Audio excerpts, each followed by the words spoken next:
जननी जगदम्बा जय जय जग जननी जगदम्बा जय जय काली दुर्गा लक्ष्मी जय जय काली दुर्गा लक्ष्मी जय जय दुर्गा विनाशिनी दुर्गा जय जय दुर्गा विनाशिनी दुर्गा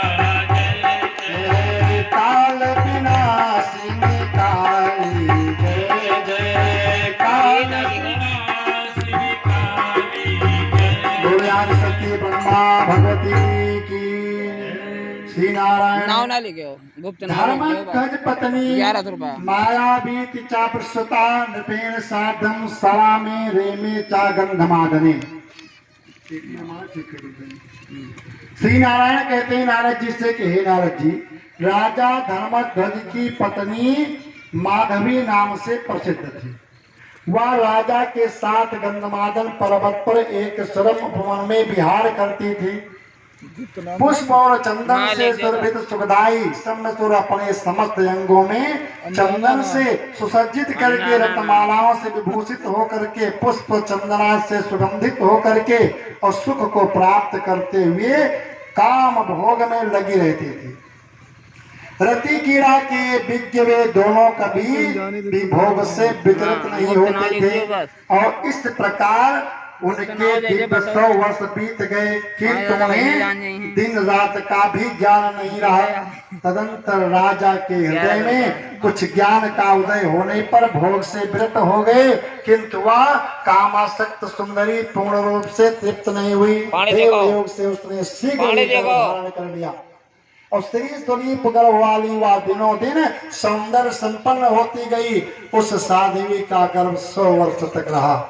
हे नारद, उस साध्वी ने कार्तिक पूर्णिमा तिथि में शुक्रवार को शुभ दिन, शुभ योग, शुभ क्षण, शुभ लग्न, शुभ अंश तथा शुभ स्वामित्व से युक्त उत्तम मुहूर्त में लक्ष्मी की अंश रूपणा एक पद्मनी तुल एक मनोहर कन्या को जन्म दिया। बोलो शक्ति भगवती की। किस असस्य पारम चंद्रादास्यम शक्त चलो उस कन्या का मुख शरत पूर्णिमा के चंद्रमा के समान था। उसके नेत्र शरत कालीन कमल से समान थे। ओष्ठ पके हुए बिंबा फल के सदृश थे। उस समय वह कन्या मुस्कुराती हुई अपने घर को देख रही। उसके हाथ पैर के तलवे लाल थे। उसकी नाभि गंभीर थी। उसका विग्रह मन को मुग्ध कर देने वाला था। उसका कटी प्रदेश 3 बलियों से युक्त था। उसके दोनों बिंब गोल। शीत काल में सुख देने के लिए वह संपूर्ण उष्ण अंगों वाली तथा ग्रीष्म काल से शीतल अंगों वाली विराजमान थी। वह श्यामा सुंदरी बट वृक्ष को घेर करके शोभित करने वाली थी और कहा जाता है इसलिए विद्वान पुरुष उसे ऐसा सुखमान देख करके तुलसी नाम से पुकारते थे। बोलो तुलसी मैया की। तुलसी नाम से पुकारते थे। पृथ्वी पर आते ही वह प्रकृत देवी योग स्त्री हो गई और सभी लोगों द्वारा मना किए जाने पर वह तपस्या करने के उद्देश्य से बदरी बन चली गई। बद्रिका आश्रम जहाँ बदरी बन चली गई और वहां जाकर के वह देवी 1 लाख वर्षों तक कठोर तपस्या किया। वह कठोर तपस्या करके के जाड़े में समय में गीले वस्त्र पहनती थी। वर्षा ऋतु में एक आसन पर बैठ करके जलधाराओं के द्वारा दिन रात तप करती थी। वह तपस्वी 20,000 वर्षों तक फल और जल के आहार पर, 30,000 वर्षों तक पत्तों के आहार पर, 40,000 वर्षों तक वायु के आहार पर, तत्पश्चात वह कुशोदकी 10,000 वर्षों तक निराहार रही।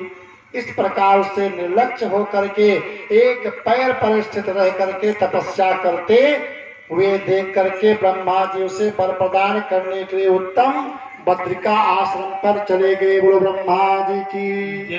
पहुंच गए। बहुत जल्दी ब्रह्मा जी प्रसन्न होते थे किसी के तपस्या को देख करके। हंस पर आरूढ़ होकर के बद्रिका आश्रम में पहुंचे। देखा तो वह स्त्री एक पैर पर खड़ी होकर के तपस्या में लीन है। हंस पर विराजमान चतुर्भुज ब्रह्मा जी को देख करके परम तुलसी ने प्रणाम किया। तब जगत की सृष्टि करने वाले तथा संपूर्ण लोकों का विधान करने वाले ब्रह्मा जी उससे कहने लगे, कहा कि परम बेमूल्यम तुलसी पत्ति चाराम वंचितम। ब्रह्मा जी बोले, हे तुलसी, हर की भक्ति, हर की दास्यता और अजरता, अमरता, इनमें जो भी तुम्हारे मन में अभीष्ट हो उसको मांग लो। तुलसी ने कहा कि हरि भक्ति तदाशास्तम दस्ताना मामयी अतुलतातम प्रवक्ष्यामि जन्मे मरण वंचिताम।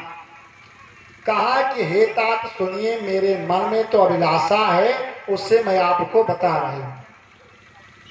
क्योंकि सब कुछ जाने वाले आप ब्रह्मा के समक्ष अपनी बात कहने में मुझे अबलाज ही क्या है, क्योंकि मैं